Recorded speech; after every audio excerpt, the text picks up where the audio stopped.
and then we got to hope that it isn't a team with a very poor marketability. Right. Minnesota. A lot of people would have argued that for Tampa. It's one of those markets that has a diehard fan base, but the memorabilia sales aren't always enormous. And I point to the first few years of Steven Stamkos being in the league. We had an exclusive arrangement with him, or at least was this exclusive? It was exclusive. And in spite of how well he had been performing and all the hype that had been brought upon his name when he entered the league, it was hard to find that market for him. There was no market. Right. And Steven Stamkos is an elite player. And we also at the same time did a deal with Vinny LeCavalier. Right. So I remember flying down to do my first autograph signing with those guys, and there was signage all over Tampa, see Stamkos. It was the marketing that they did for great. And then the first game that I went to, you could sit in any seat in the house. Wow. And move around, and because there was nobody in the stands. And actually that was the same before in Pittsburgh before Sidney got there. Chicago. In Chicago, right. All those teams were dying. It shows what winning does for a team and an organization and the economy of an entire city, right? Like now we look at Tampa as that would be great for us if they won. Whereas before we weren't so sure because we'd never been able to test that market or the fans weren't as receptive to the memorabilia. But winning will do that. Well, tell me how you think Mario Lemieux feels about what happened. He was trying to sell the team when Sidney came. Right. Now it's worth 20 times what it was back then or whatever the number is. I mean, it's a gold mine. Yeah, remember the rumor? Waterloo was the rumor. Pittsburgh the Penguins could potentially have moved to Waterloo, which would have been, no shade at Waterloo, but would have been strange what the league would have looked like had that been the case. Another Canadian team. And that leads me into a question that I want to ask about the nationality. People probably think that as a Canadian company, a Canadian team winning the cup is super beneficial to us. What are your thoughts on that? That isn't necessarily true. As we mentioned, the two teams that we feel very strongly could help our business if they win, it was Pittsburgh and Tampa. Yep. Pittsburgh kind of transcends the local market. Yes. Minnesota doesn't. Right. San Jose, they got a neat logo, but they don't really. LA's a big market, but that's not where the West is not where it is. Colorado's a good market. It's one of the few West teams. Detroit. So an Eastern team is always better for us.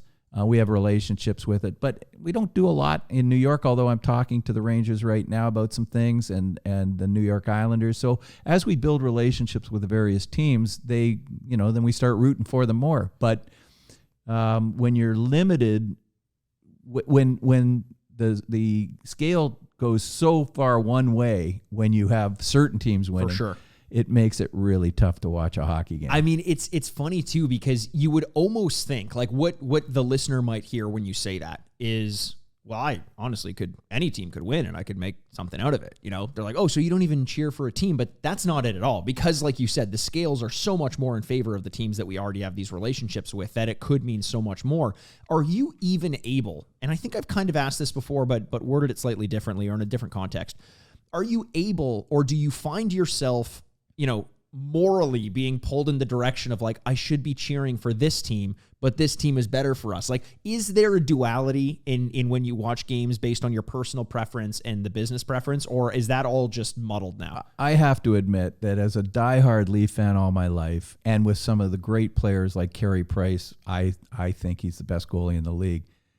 But I have to admit that my relationship with Sidney and how we've represented him and his family since he was 15 years old, my heart's always there. Sure. He's my number one pick, and I maybe other players get pissed off at me, but I think they'd understand what he's done for my company. Well, that's the thing. That has to be clarified. That's not to say that he's your favorite kid or anything like that. What that means is that as a company, we have been through so much with Sidney and his family, that it would be hard to relate that type of growth and experience, the coming up of our company alongside, parallel to Sidney Crosby, means a little bit more than it could ever mean by associating yourself with someone who's maybe a little bit farther on in their career. And this, it's not to say there's that side of it which is really important, but it's more than that. I mean, we as well as I do. I talk to Sidney's parents on a regular basis. Right.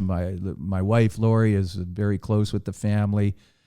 We've just built that kind of relationship over the years. Same with Jonathan Taves, who we didn't mention, but Chicago would have been a great series, and it's good to see JT back. He messaged me the other day. It just, people respected him being off for the season, gave him some space. He's coming back next year, and he'll be the same as he always was. Still just trying to win those cups. Thank you so much for watching this clip of the Sign Off, a Frameworth podcast. Just a reminder that we have full episodes of the Sign Off available wherever you get your podcasts, on iTunes, Stitcher, Spotify, Google Podcasts, and more. Make sure to like and subscribe on whichever platform you use. You can find us on Twitter at Frameworth Sport or on Instagram at Frameworth Sports. And hey, if you're not sick of me yet, you can find me on Twitter at Retrograde Mikey. Finally, feel free to send us emails with your questions you want us to answer on the show, and we may feature you live. You can do that by sending your emails to signoffpod@frameworth.com. Thanks for watching, and we'll see you with a new episode every single Thursday.